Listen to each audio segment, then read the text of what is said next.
आत्म शुद्धि तथा शरीर में शुद्धि एक महान साधन व्रत है भी है।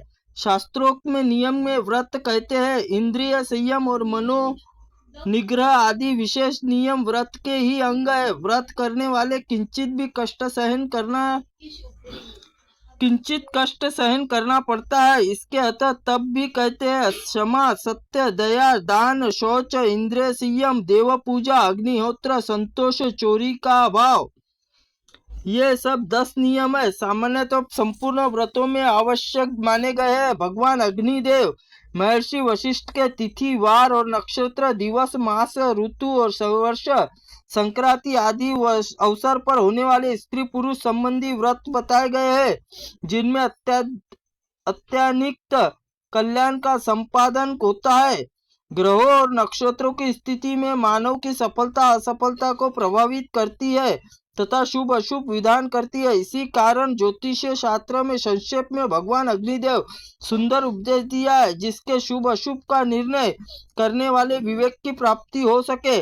वर वधु के लिए गुण और विवाह आदि संस्कारों के मुहूर्त निर्णय काल को समझने के लिए गणित और युद्ध में विजय प्राप्ति के विविध योग, शत्रु के वशीकरण और शांति और वशीकरण से आदि षष्ठ तांत्रिक कर्म, ग्रहण, दान, ग्रहों की महादशा आदि सूक्ष्मता पूर्वक विचार किया गया है। इस बात का विवेचन ज्योतिष शास्त्र में प्राय उपयोगी बातें हैं समाविष्ट हो गई है। वशिष्ठ और समविष्ट हित के लिए अपने सभी वर्ण आश्रम के अनुसार व्यक्ति मात्र के लिए स्वधर्म पालन आवश्यक है। स्वधर्म पालन ही सुख शांति और मोक्ष की सीढ़ी है। यज्ञ करना, कराना, वेद पढ़ना, पढ़ाना और स्वाध्याय ब्राह्मण के कर्म है। दान देना, वेद अध्ययन करना, यज्ञ अनुष्ठान करना और क्षत्रिय वैश्य के धर्म है।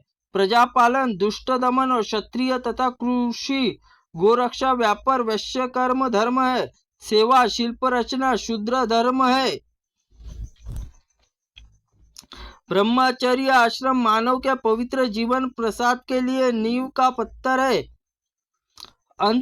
अनंतेवासी और अजा विद्यार्थियों जैसा विलास प्रमाद पूर्ण जीवन नहीं है। कठोर संयमित नियमित अनुशासित जीवन व्यतीत करने कर ही आवश्यकता है, जिसमें व्यक्तिगत और सामाजिक धर्मों का पालन क्षमता प्राप्त कर सकते।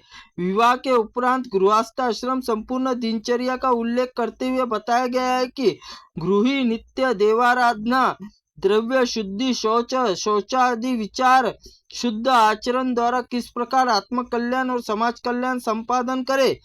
सदगृहस्थ के लिए यहाँ तक कहा गया है कि श्री और समृद्धि के लिए गाय, चूल्हा, चाकी, ओखली, मुसल, झाड़ू, खंबे का पूजन करे। पौत्र जन्म के लिए गृहस्थ वानप्रस्थ धारण करके पत्नी सहित तप पूर्ण जीवन व्यतीत करना चाहिए। सन्यासी जीवन त्याग और मूर्तिमान स्वरूप के सन्यासी शरीर को उपेक्षा भाव रखता हुआ एकाकी विचरता है और मननशील रहता है। कुटीचक, बहुदक, हंस और परहंस, इन 4 प्रकार के सन्यासियों को अंतिम सर्वश्रेष्ठ है, जो नित्य ब्रह्मा में स्थित है। वास्तु विद्या और अग्नि पुराण यंत्र तंत्र प्रभुत वर्णन है। इसमें भूमि विस्तार के दिग्दर्शन कराते हुए विभिन्न द्वीपों देशों वर्णन किया गया है। रहने के लिए गृह निर्माण कैसे हो, फिर नगर निर्माण की योजना कैसी हो, इससे भी यत्न पूर्वक समझाया गया है। गृह निर्माण और नगर निर्माण के देव प्रतिमा देवालय निर्माण की विस्तृत वर्णन है। नगर में, ग्राम में तथा दुर्ग में, गृहों में, प्रसादों में वृद्धि हो, इसके लिए सिद्धि 81 पदों का वास्तुमंडल बनाकर वास्तु देवता का पूजा अवश्य करनी चाहिए। पूजा में पुष्पों में विशेष स्थान देव पूजन, मालती, तमाल और पाटल, पद्म आदि विभिन्न पुष्पों विभिन्न फलों से होते हैं, परंतु देव पूजन के लिए श्रेष्ठ पुष्प अहिंसा, इंद्रिय निग्रह, दया, शम, तप, सत्य आदि है। इन भावों से पुष्पों से अर्चित श्री हरि शीघ्र ही संतुष्ट होते हैं। भाव पुष्पों से अर्चना करने वाले नरक यातना नहीं सहनी पड़ती, अन्यथा पापाचारी, अविची और ताम्र, रौर और तामस्त्री व नरकों के कष्ट भोगने पड़ते हैं। पुण्यात्मा स्वर्ग प्राप्ति होती है। विशेष पर्व में, विशेष तीर्थ में, विशेष तिथि दान का अलग अलग फल होता है। दान की मोक्ष तक की प्राप्ति हो जाती है, परंतु फल की कामना दिया गया वह दान मोक्ष की प्राप्ति न करवा कर व्यर्थ चला जाता है। गायत्री मंत्र का व्याख्यान करते हुए भगवान अग्निदेव ने बताया कि जो लोग भगवती गायत्री मंत्र आश्रय लेते हैं, उनके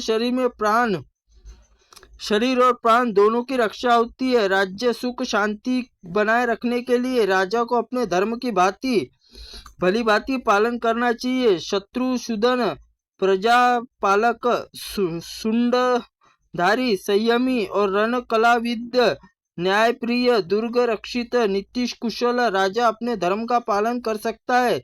जो राजा धनुर्वेद शिक्षण, प्रशिक्षण और पूर्ण व्यवस्था रखता है, वो लोक व्यवहार में परम कुशल और उसका पराभव नहीं होता।